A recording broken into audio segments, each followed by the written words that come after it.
చూడండి, వాక్యంలోనికి వెళ్దాం. సామెతల గ్రంథము 4వ అధ్యాయము 23వ వచనం.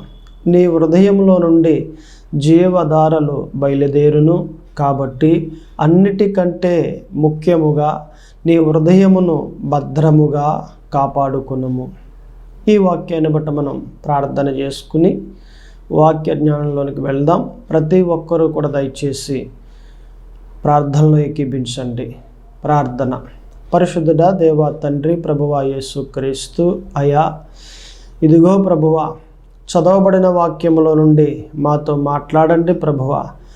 మాకు ఏ మాటలైతే అవసరమో ఆ మాటలే మాట్లాడమని, మీ మాటల చేత మా అందరినీ బలపరచమని ప్రార్థన చేస్తూ ఉన్నాం ప్రభువా. ఈ కొద్ది ప్రార్థన ఆలకింప చేయమని యేసుక్రీస్తు పరిశుద్ధ నామమున అడుగుచున్నాము తండ్రి, ఆమేన్. మరలా అదే వాక్యాన్ని చదువుకుందాం. చూడండి, సామెతల గ్రంథము 4వ అధ్యాయము 23వ వచనం. నీ హృదయములో నుండి జీవధారలు బయలుదేరును, కాబట్టి అన్నిటికంటే ముఖ్యముగా నీ హృదయమును భద్రముగా కాపాడుకునుము. చూడండి, ఈ వాక్య ప్రకారంగా మనం మాట్లాడుకుంటే ఈ వాక్యం అంటా ఉంది, అన్నిటికంటే ముఖ్యమైనది హృదయము. ఆ హృదయాన్ని మనము భద్రముగా కాపాడుకోవాలి. మన హృదయం భద్రంగా ఉంది అంటే పవిత్రంగా ఉంటాం. మనం పవిత్రంగా ఉన్నాము అంటే మనలోనికి దేవుడే వచ్చి ఆయన నివాసము చేస్తారు.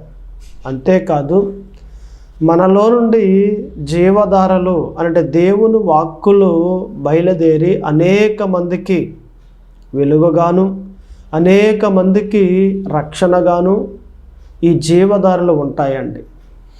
మన హృదయాన్ని భద్రంగా కాపాడుకోగలిగితే దేవుని చేతిలో బహుబలంగా వాడబడతాం.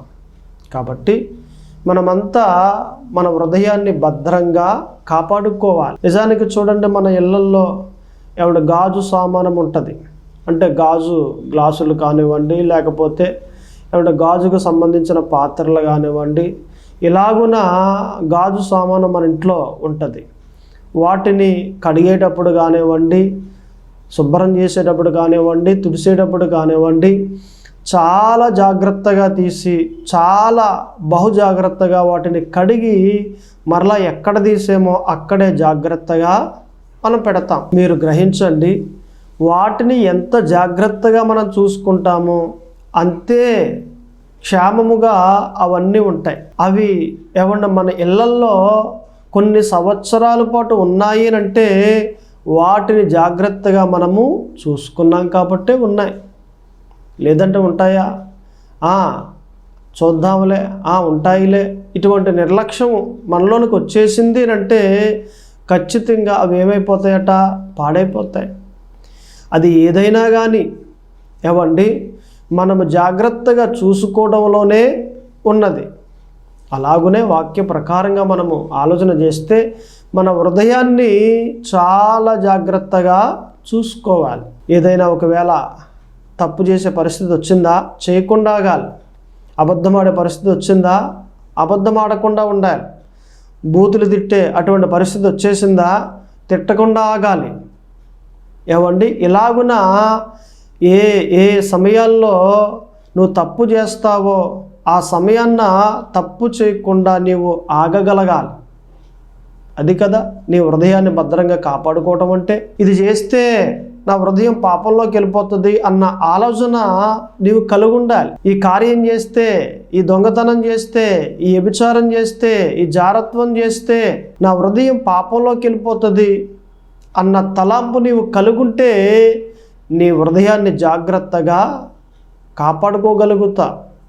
అందుకే వాక్యం అంటా ఉంది కదా, నీ హృదయమును భద్రముగా కాపాడుకునుము. కాపాడుకుంటా ఉన్నారా? కాపాడుకోవాలి. ఎన్ని శ్రమలు వచ్చినా, ఎన్ని బాధలు వచ్చినా, ఎన్ని ఇరుకులు వచ్చినా, ఎన్ని ఇబ్బందులు వచ్చినా, ఎన్ని అవమానాలు వచ్చినా, ఎన్ని నిందలు నీ జీవితంలో తాండవం చేసినా నీ హృదయములో ఉన్న పవిత్రత నువ్వేమాత్రమును వదిలేయకూడదు. నువ్వంత భద్రముగా నీ హృదయాన్ని కాపాడుకుంటూ ఉండాలి. అప్పుడు కదా ఒక ఉన్నతమైన స్థాయిలోనికి నా దేవుడిని తీసుకుని వెళ్తారు. అప్పుడు కదా ఒక ఉన్నతమైన ఆశీర్వాదాన్ని నీవు అనుభవిస్తావు. ఏదో ఆలయానికి రావటం, ఏదో ప్రార్థన చేయటం, ఏదో దశంభాగాలు ఇచ్చేయటం, నేను దేవునికి అనుకూలంగా ఉన్నాను అని అనుకుంటున్నావే కానీ నీ హృదయం ఎలాగుందో నువ్వు ఎప్పుడైనా పరీక్షించావా? నీ హృదయం ఎలాగుందో, నీ హృదయంలో ఏ ఏ పాపాలు ఉన్నాయో, నీ హృదయంలో దేవునికి వ్యతిరేకమైనవి, దేవునికి విరోధమైనవి ఏమైనా ఉన్నాయేమో అని ఎప్పుడైనా గ్రహించుకున్నావా? గ్రహించుకుని వాటిని హృదయంలో నుండి బయటికి నెట్టేస్తే నీ జీవితం ఎంత బాగుంటుంది. ఇన్నాళ్ళు ఏదో బ్రతికేసావు, ఇప్పటి నుండి దేవునికి అనుకూలంగా బ్రతుకు. ఇన్నాళ్ళు ఏదో బ్రతికేసావు, ఇక నుండి దేవునికి విరోధమైన కార్యములు చేయకుండా దేవుని పక్షాన్ని నిలబడు. నీ హృదయాన్ని పవిత్రంగా చూసుకో, నీ హృదయాన్ని నీతిగా చూసుకో, నీ హృదయాన్ని దేవునికి అనుకూలంగా చూసుకో, నీ హృదయాన్ని తెల్లగా చేసుకో. అప్పుడు నీ జీవితం ఎంత బాగుంటుంది. దేవుడే నీ చేయి పట్టుకుని నీ నీతికి తగినట్లుగా నీ నివాస స్థలమును వర్ధిల్లజేయుదును అని ఒక స్థాయిలోనికి నిన్ను తీసుకుని రారా? ఖచ్చితంగా. ఒక వ్యక్తి నేను పాడైపోయానండి అని అంటా ఉన్నాడు అంటే కారణం ఏంటి?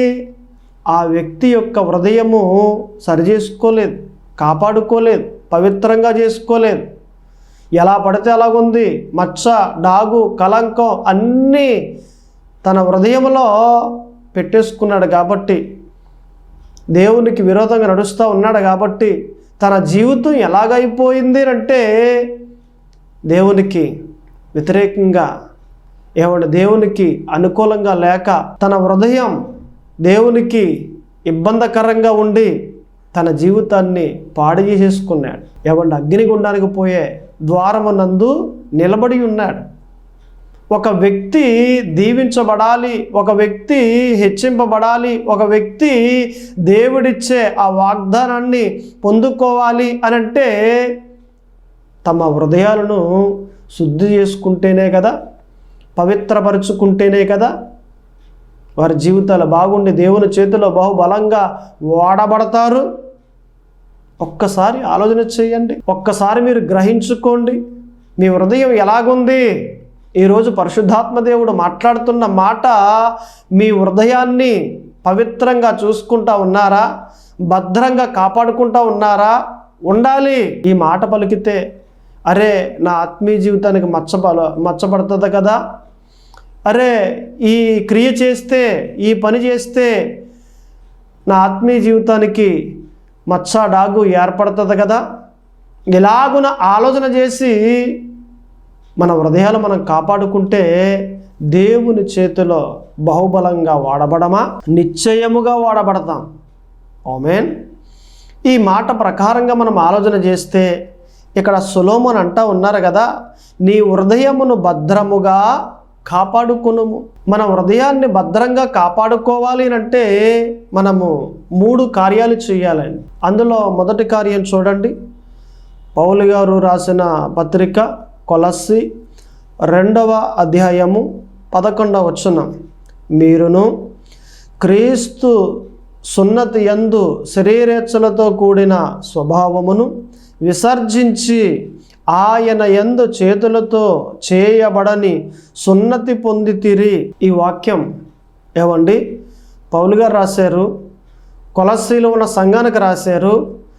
ఏమని రాశారు అంటే శరీరేచ్ఛలతో కూడిన స్వభావమును విసర్జించండి అని రాశారు. ఈ మాట ప్రకారంగా మనము చెప్పుకుంటే మనము శరీరేచ్ఛలతో కూడిన స్వభావమును ఏం చేయాలట?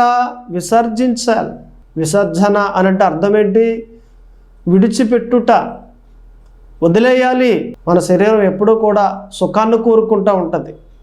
మన శరీరం ఎప్పుడూ కూడా సుఖంగా ఉండాలి, పాపం చేయాలి, ఎప్పుడు దేవునికి విరోధంగా మాట్లాడుతూ ఉంటుంది. శరీరం అయితే దేవునికి వ్యతిరేకంగా మాట్లాడుతుంది, పాపం చేయమని చెబుతూ ఉంటుంది.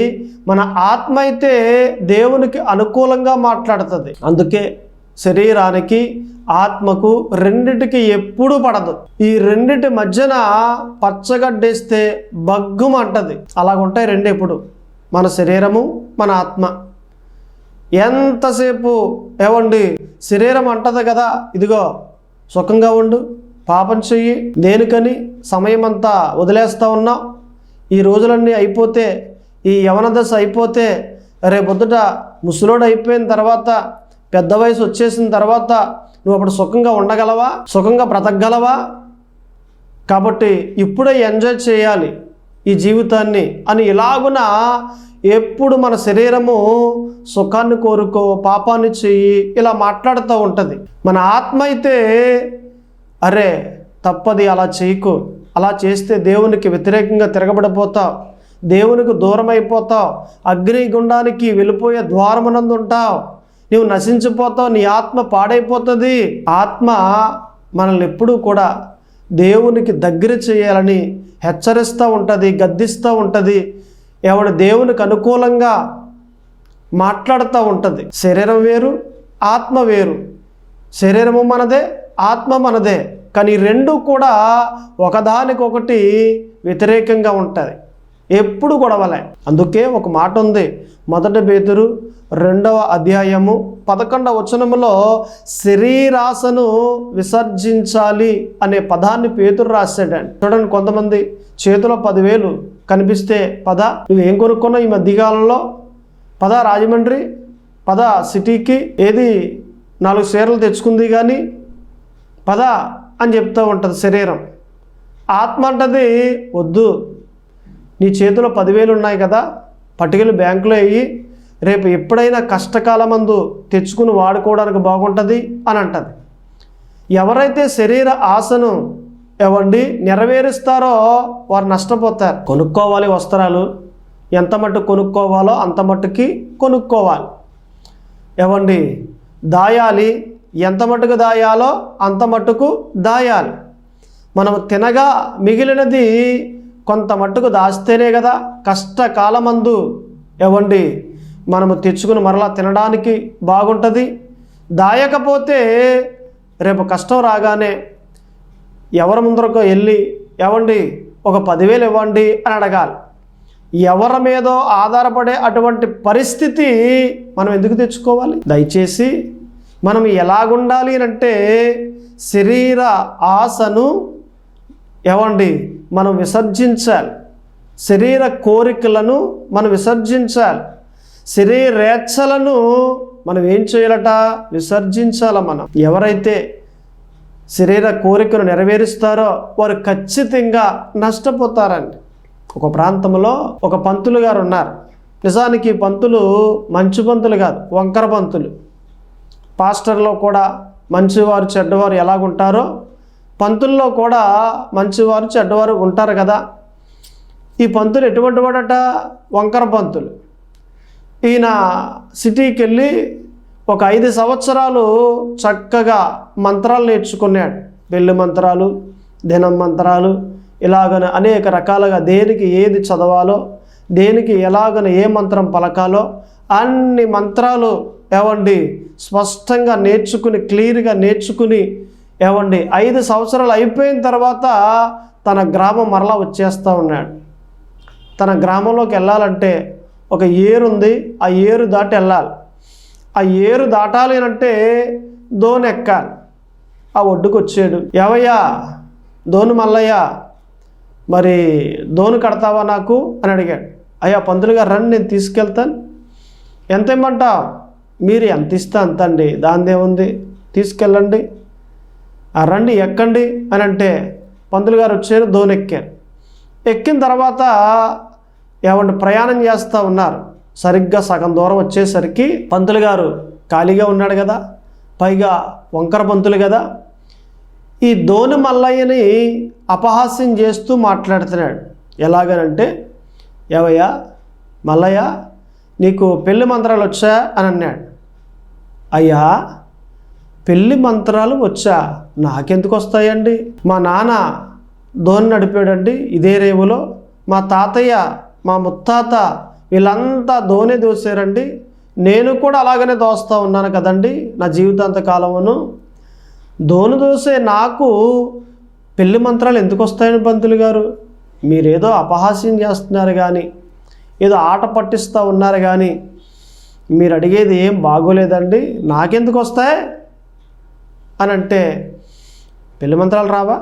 అలాగా, పోనీ సావు మంత్రాలని వచ్చా అని అన్నాడు. అంటే అడగాలని, హేళన చేయాలని, అపహాస్యం చేయాలని, ఆట పట్టించాలని ఈ వంకర పంతులు ఏం చేస్తూ ఉన్నాడట? ఆయన్ని ఏవండి ఏలాకోలం చేస్తూ ఉండి అపహాస్యం చేస్తూ ఉన్నాడు. ఈయన, అయ్యా నాకు పెళ్లి మంత్రాలు రావండి, సావు మంత్రాలు కూడా రావండి, నిజంగా అలాగే వచ్చుంటే మీకులాగిన తెల్లని వస్త్రాలు కట్టుకుని ఏవో 4 పెళ్ళిళ్ళకి వెళ్ళి 4 దినాలకి వెళ్ళి మంత్రాలు చదివి 4 రూపాయలు తెచ్చుకుని బ్రతుకుండేవాడిని కదండి. రావగనకనే కదా ఈ దోని తోసుకుంటా ఉన్నాను నేను అని అన్నాడు. అలాగా నీకు ఏ మంత్రాలు రావా? ఇంకెందుకు రా నువ్వు బ్రతికేది? నువ్వు దేనికి బ్రతికేది? ఎవరి కోసం బ్రతికేది? పెళ్ళి మంత్రాలు రావంటున్నావు, అలాగనే దినం మంత్రాలు రావంటున్నావు. అసలు ఏ మంత్రాలు రాకపోతే నీ బ్రతుకు దేనికి రా? మంత్రాలు రాకపోతేనండి దోని దొయ్యడం వచ్చు కదా, బ్రతుకుతూ ఉన్నాను కదా. రే ఎదురు మాట్లాడకు, నీ బ్రతుకు వ్యర్థంరా, మంత్రం రాలేదంటే వ్యర్థంరా అని చెప్పాడు. బాబు మీరు ఎలాగంటే అలాగండి బాబు, ఎంతో ఒక పావు గంట ఉంటే అటేపు దింపేస్తాను మిమ్మల్ని, వెళ్ళిపోదురు కానీ మీరు కంగారు పడకండి, మీకు నాకు గొడవ దేనికి అని తనకు తానే తగ్గించుకుని మల్లయ్య ఎవండి ఆ దోనలాగా దోస్తూ ఉన్నాడు. సకానికి పైగా వెళ్ళిందండి. సరిగ్గా ఈ మల్లయ్య చూడగానే ఈ దోనె సిల్లు పడ్డదని, నీరు వచ్చేస్తూ ఉంది, లోపలికి నీరు వచ్చేస్తూ ఉంది.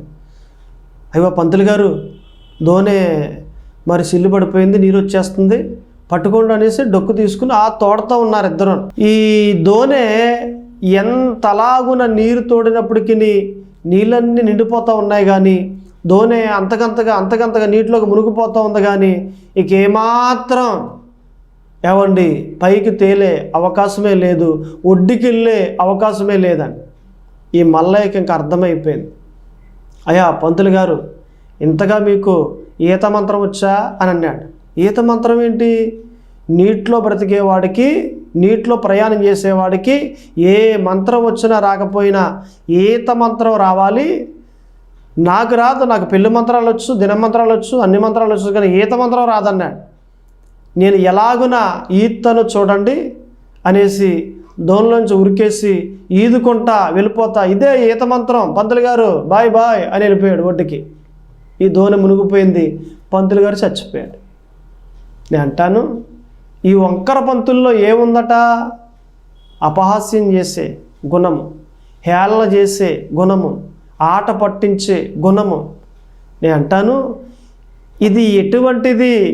ఇది ఆత్మకు సంబంధించిన కోరిక, శరీరానికి సంబంధించిన కోరిక, శరీర కోరిక. ఒక వ్యక్తిని పాడు చేయాలి, ఒక వ్యక్తిని ఆట పాటించాలి, ఒక వ్యక్తిని ఏవండి హేళన చేయాలి అనే కోరిక శరీర కోరిక, శరీరేచ్ఛ, శరీరాశ.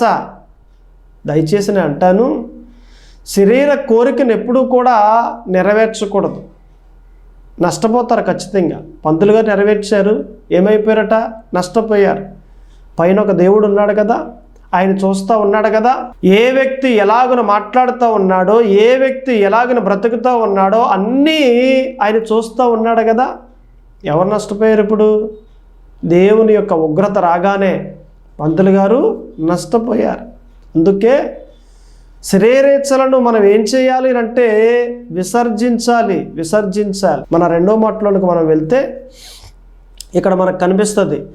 1 తీమోతి 4వ అధ్యాయము 7వ వచనం, అపవిత్రమైన ముసలమ్మ ముచ్చట్లను విసర్జించి దైవ భక్తి విషయములో నీకు నీవే సాధకము చేసుకునుము. ఈ వాక్యం అంటా ఉంది ముసలమ్మ ముచ్చట్లను విసర్జించాలి, వదిలేయాలి. ముసలమ్మ ముచ్చట్లు అంటే ఏంటి? ఖాళీగా ఉన్న టైంలో అరుగు మీద కూర్చుని దారిని పోయే ప్రతి ఒక్కరిని ఏమండి అలాగన ఇలాగన మాట్లాడుతూ ఉండి లేని గొడవలు ఏమండి మీదకు తెచ్చి పెడతా ఉంటారే, ముసలమ్మలు. ఇంటికి వచ్చిన తర్వాత కొడుకు, ఓయ్ ముసలే, నీకెందుకు ఆ గొడవ, వాళ్ళతో నీకెందుకు గొడవ, శుభ్రంగా 2 ముద్దలు తినేసి మూల కూర్చోవచ్చు కదా ముసలే అని తిడతా ఉంటారే. మన వల్ల కానీ కొడుకులు కానీ ఏమండి భర్త కానీ ఇలా తిడతా ఉంటారే, అవే ముసలమ్మ ముచ్చట్లు. ఏది మాట్లాడకూడదో అవి మాట్లాడతారు కొంతమంది, ఏది చేయకూడదో అది చేస్తారు కొంతమంది. నేను అంటాను, నువ్వు దేవునికి వ్యతిరేకమైన మాటలు మాట్లాడినా, నువ్వు దేవునికి వ్యతిరేకమైన ఆలోచనలు కలిగి ఉన్నా, నువ్వు దేవునికి వ్యతిరేకమైన పనులు చేసినా నువ్వు ఖచ్చితంగా నష్టపోతా. నువ్వు బాగుండాలని పరిశుద్ధాత్మ దేవుడు కోరి ఈ వాక్యాన్ని నీకు బోధిస్తూ ఉన్నాడు ఆయన.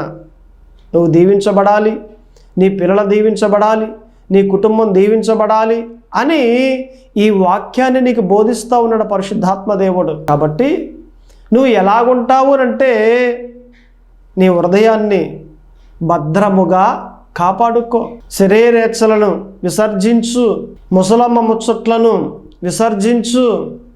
నువ్వు ఎప్పుడైతే ఇలాగున వాక్య ప్రకారంగా నడుస్తావో నీ జీవితం చాలా బాగుంటుంది. నీ కుటుంబంలో తలగా చేయబడతావు, నీ బంధువులలో తలగా చేయబడతావు, నీ ప్రాంతంలో ఒక ఉన్నతమైన స్థాయిలోనికి వచ్చి అనేక మందికి దీవెనకరంగా మార్చబడతావు, అనేక మందికి సహాయం చేసేవానిగా దేవుని చేతిలో బహుబలంగా వాడబడేవానిగా నీవు మార్చబడతావు. నీ నీడలో అనేక మంది బ్రతుకుతారు. ఎప్పుడట? నీ హృదయాన్ని భద్రంగా కాపాడుకున్నప్పుడు. ఈరోజు శ్రమలండి, బాధలండి, సుఖం లేదండి, అసలు నా ప్రాణానికి సుఖం అనేదే దేవుడు పెట్టలేదనుకుంటా, ఎప్పుడు చూసినా కుడితిలో ఎలకలా గిజగిజ కొట్టుకుంటానే ఉంటాను కానీ ప్రశాంతంగా నా జీవితం ఉండదండి, పాస్టర్ గారు ప్రార్థన చేయండి అంటారు కొంతమంది. ఎందుకు లేదు నెమ్మదిగా, ఎందుకు లేదు నీ జీవితం ప్రశాంతంగా, ఎప్పుడు కష్టాల గుండా ఎందుకు ప్రయాణం చేస్తూ ఉన్నావు? కారణం ఏంటి? నీ హృదయమే కదా. నీ హృదయాన్ని నీవు పవిత్రంగా చేసుకోలేదు కదా, అందుకే కదా. నీ హృదయాన్ని భద్రంగా కాపాడుకోలేదు కదా, అందుకే కదా. నీ హృదయాన్ని భద్రంగా నీవు కాపాడుకుంటే నీ జీవితం ఎంత బాగుంటుంది, నెమ్మదిగా ఉండదా, ప్రశాంతంగా ఉండదా? అందరూ ఇలాగ బాధపడతా ఉన్నారా? నువ్వే ఎందుకు బాధపడతా ఉన్నావు? కారణం ఏంటి? దానికి కారణం దేవుడు కాదు, నువ్వే. నీ జీవితం బాగోలేదు అంటే కారణం ఎవరో కాదు, నువ్వే. భర్తలు చూడండి, భార్యను తిడతా ఉంటారు. నువ్వు వచ్చిన తర్వాతే నా జీవితం ఇలాగైపోయింది, నా కర్మ కాలిపోయింది, నిన్ను పెళ్లి చేసుకున్న తర్వాతే నీ వల్లే నా జీవితం ఇలా తగలడిపోయింది, ఇలా తిడతా ఉంటారు. తప్పది. నీ జీవితం పాడైపోయిందంటే ఎవరో కారణం కాదు, నువ్వే కారణం. నీ జీవితం నాశనం అయిపోయిందంటే ఎవరో కారణం కాదు. నీ భార్య, నీ పిల్లలు, నీ తల్లిదండ్రులు నిన్ను మోసం చేసేసారు అన్న స్నేహితులు ఎవరో కాదు. నీ ప్రవర్తన సరిలేక నీ జీవితం పాడైపోయింది. ఒకప్పుడు మంచిగా బ్రతికేవాడివి, నీ ప్రవర్తన బాగుండేది, నీ ఆలోచనలు బాగుండేవి, నీ మాటలు బాగుండేవి, నీ పనులు బాగుండేవి, కాబట్టి నీ జీవితం కూడా బాగుండేది. ఇప్పుడైతే నీ ప్రవర్తనలో తేడా వచ్చేసింది.